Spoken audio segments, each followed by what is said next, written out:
as of yesterday's commitment of traders report right there.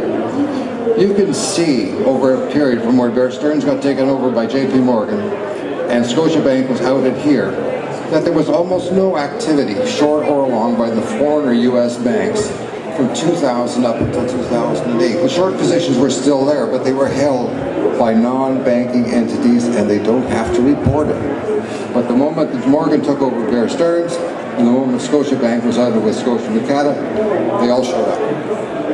Now we can see it. And I can tell you right now, this represents these bars in here, these blue and red bars, all in here, guarantee you that 95% of that is GATA or JP Morgan. So if you want to know why these precious metal prices aren't going anywhere, that's the reason. Ted's calling for a silver price explosion because JP Morgan's going to walk away from their short position because they've really whittled it down over the last few weeks. But you can see from this chart, the two big events that occurred over the last 10 years involved JP Morgan and Scotiabank. These are just for fun and entertainment purposes. 4 days before the drive-by shooting on May 1st of 2011, when the markets opened in Japan on Sunday night, and the price of silver went down $6 in 5 minutes. 4 days before that, JP Morgan opened their first silver vault they'd ever owned. Before that, they never owned an ounce.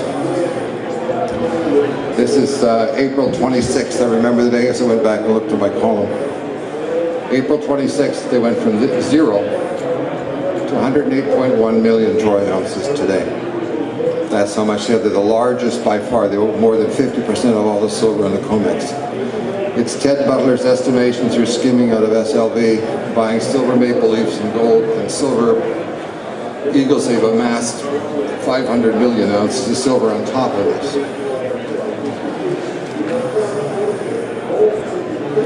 This is GLD. I've been including it because I want to compare it to SLV. This goes back to 2006 when it was first formed, and you can see the blue line, that's the gold price. Okay?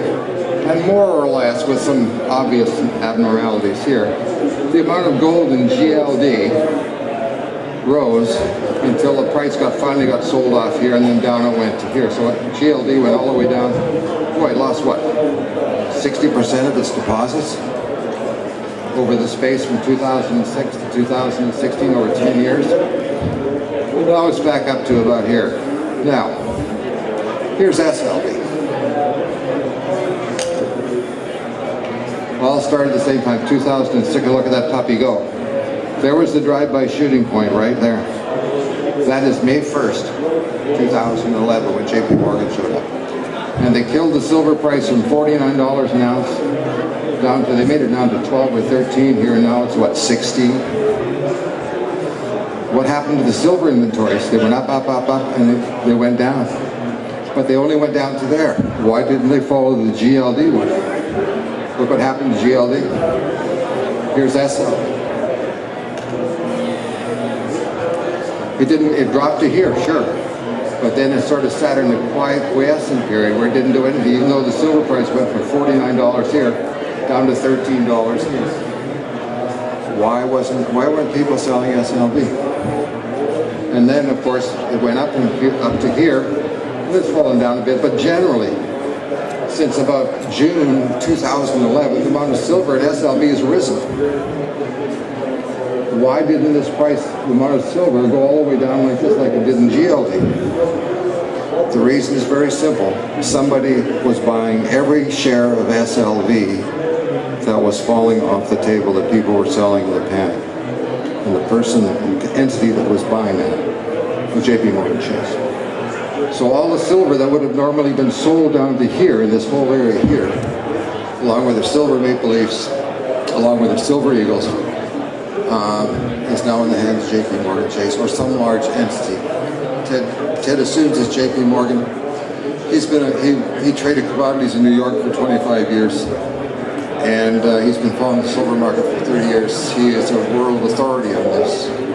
Ted says that's what it is. That's what it is. So you can see the price is not only controlled on the COMEX, it is controlled specifically by JP Morgan. I'm just going to go back in the slides here, so I want to make this point again. Like I said, when I did this chart, the large four traders, the small four traders here, for my January report when I stood up here on this podium, are unchanged. They haven't changed one iota. What has changed is JP Morgan has gone from being number one to being number two. Scotiabank is this big lump here at around 53 days of world silver production. Like I said, it can vary. It could be 50 or 47, it could be 55 or 56. But basically, they're a lump. JP Morgan is the only one that changes. And we can see that in the bank participation report every month, and we can see it in the commitment of traders report. So they are the kingpin in the silver market, and Scotiabank is sitting there like a lump, our beloved tenant Scotiabank. When this thing does finally end, somebody in this category, and it ain't JP Morgan because they got 600 million ounces of the stuff stashed away quietly, is these 7 other traders, including Scotiabank, are going to be left to burn in hell. At least that's the way Ted figures it. And that's why Scotiabank and JP Morgan are the biggest silver shorts in COMEX futures market, and that's why silver is at $16 an ounce and gold's at $12.